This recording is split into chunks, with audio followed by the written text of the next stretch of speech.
नमस्कार, मी तिथे आपलं स्वागत करते आपल्या यूट्यूब चॅनलमध्ये।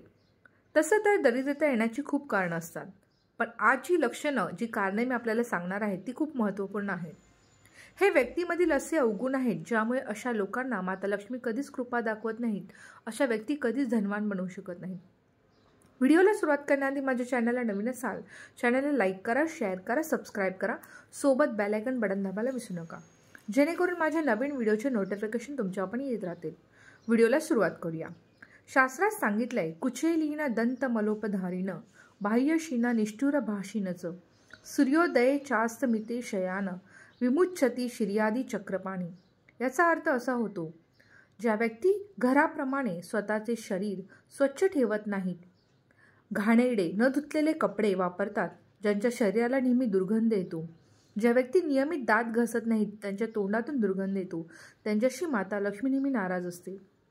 ज्या व्यक्ती कडवे शब्द बोलतात, नेहमी दुसऱ्यांशी बोलताना ओरडून बोलतात, अपमानजनक शब्द वापरतात, सतत चिडचिड करतात, त्यांना कधीच माता लक्ष्मीचा आशीर्वाद भेटत नाही। ज्या व्यक्ती नेहमी संध्याकाळच्या वेळी म्हणजे दिवे लागण्याच्या वेळी ज्यावेळी लक्ष्मी आपल्या घरात येते त्यावेळेला जी लोक झोपतात तिथे दरिद्रतेचा वास असतो। ज्या व्यक्ती नेहमी गरजेपेक्षा जास्त जेवतात, खाण्याच्या बाबतीत बिलकुल त्यांचं नियंत्रण नसतं, फक्त खाण्याच्याबद्दल विचार करतात, त्यांच्याशी कधी महालक्ष्मी प्रसन्न नसते। जे व्यक्ती खूप आळशी असतात, कोणत्याही कामात उत्साही नसतात, त्यांच्यावर माता लक्ष्मीची कृपा नसते।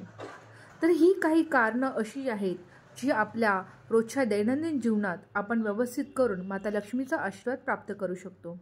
आजचा व्हिडिओ तुम्हाला कसा वाटला कमेंट सेक्शनमध्ये नक्की कळवा।